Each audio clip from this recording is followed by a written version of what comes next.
Afgelopen weekend was Oerlo de place to be op muziekgebied. Zomerpop stond namelijk weer op het programma. Een van de acts op vrijdag was Houtje Backstreet Boys uit IJsselstein. Ja, dat was echt super gaaf. Ja, wij kennen Zomerpop natuurlijk wel al van, toen ik jong was kwam ik hier ook. Of, ik ben nog steeds jong, maar ja, ik kom hier al jaren. Het is gewoon super gaaf om nog een keer aan de andere kant van het podium te staan. En het publiek mooi mee. IJsselstein was met grote getalen aanwezig, dus het was echt super.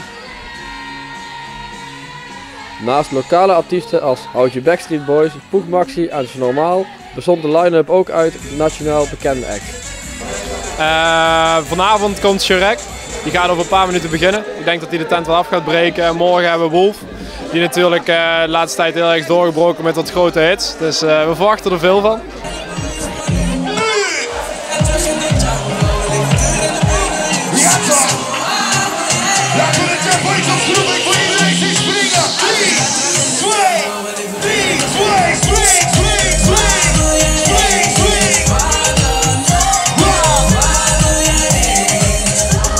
Met deze namen hoopt Zomerpop weer op veel bezoekers. Ja, goed. Het is goed druk wel. We zijn wel tevreden denk ik voor vanavond. Morgen natuurlijk nog een dag, dus we hopen daar natuurlijk ook nog meer.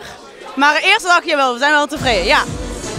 Nick Kommans heeft dit jaar de voorzittersfunctie overgenomen van Laurens Hellegers. Hij mag een mooie club vrijwilligers aansturen. We hebben een hele gehechte gemeenschap binnen Oerlo. Iedereen vindt het ook leuk om te helpen.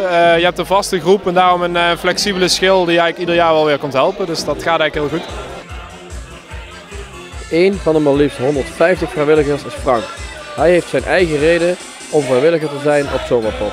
Ja, dit is ons feestje. Oerlo, vanaf kleins af aan kom je bij de SOAS. Vanaf groep 7 word je erbij betrokken. Van eigen ga je zelf een keer bij een commissie om een jeugdactiviteit te organiseren. Vervolgens stroom je gewoon door naar andere commissies. Daarna Zomerpop komt eraan. En dan, we doen het samen met z'n allen. Samen de SOAS, samen Zomerpop. Frank kijkt vooral uit naar de zaterdag. Ja, zelf ben ik wel fan van Poeg Maxi en Zo Normaal. Die komen al zo lang hier en dat is gewoon feest voor ons.